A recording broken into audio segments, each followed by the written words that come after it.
ഇനി മുന്നോട്ടുള്ള കാലം സ്വസ്ഥമായിട്ട് ഞങ്ങൾക്ക് രണ്ടുപേർക്കും ജീവിക്കണം.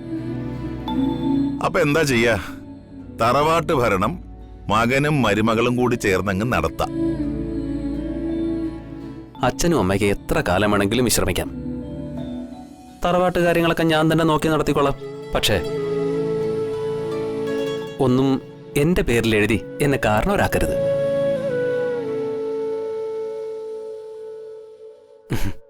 ചാരുകസരെ കിടന്നുള്ള ശ്യാമേ, സംഗീതേ, ശങ്കര, ഗോവിന്ദ എന്നൊക്കെയുള്ള വിളികള് തറവാട്ടിൽ എന്നും മുഴങ്ങണം.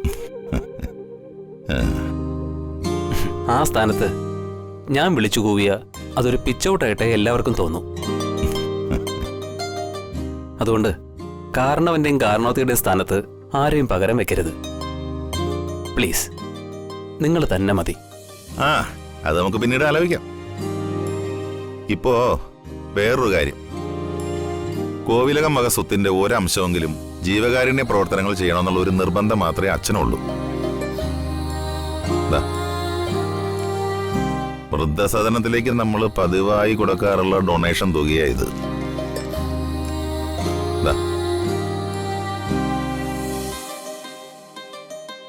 ഇത് നിന്റെ കൈകൊണ്ട് തന്നെ അങ്ങ് കൊടുക്കണം.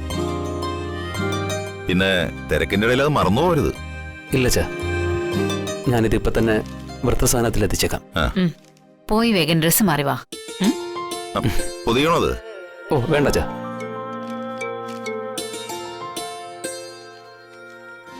സ്വത്തിനു വേണ്ടി സ്വന്തം അച്ഛനമ്മമാരെ പോലും മക്കള് തല്ലിക്കൊല്ലുന്ന കാലമായത്. അങ്ങനെയുള്ളപ്പോ നമ്മുടെ മകൻ തന്നെയാ നമുക്ക് ഏറ്റവും വലിയ അമൂല്യമായ സ്വത്ത്. അതെ, ആ സ്വത്ത് നമ്മൾ ദേവിയേക്ക് കൂടി കൈമാറണം.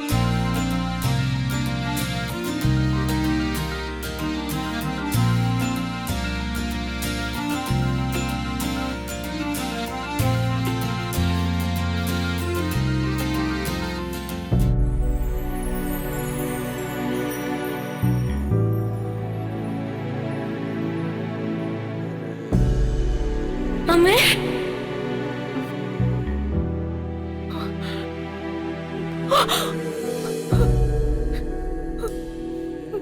മോളെ, പക്ഷേ നീ ഇതെവിടെയാ?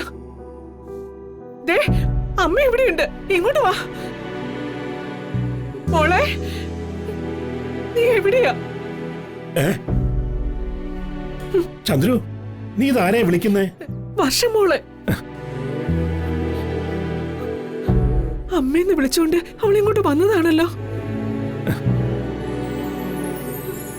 മോളെ, വർഷേ. ചന്ദ്രു, എല്ലാം നിന്റെ തോന്നലാ. ഇങ്ങോട്ട് ആരും വന്നിട്ടില്ല. ഇല്ല, ഞാൻ വിളി കേട്ടതാ. എന്താ ചന്ദ്രു നീ ഇങ്ങനെ? ആര് പറഞ്ഞു വന്നിട്ടില്ലെന്ന്? അവളുടെ ശബ്ദം ഞാൻ കേട്ടതാണല്ലോ.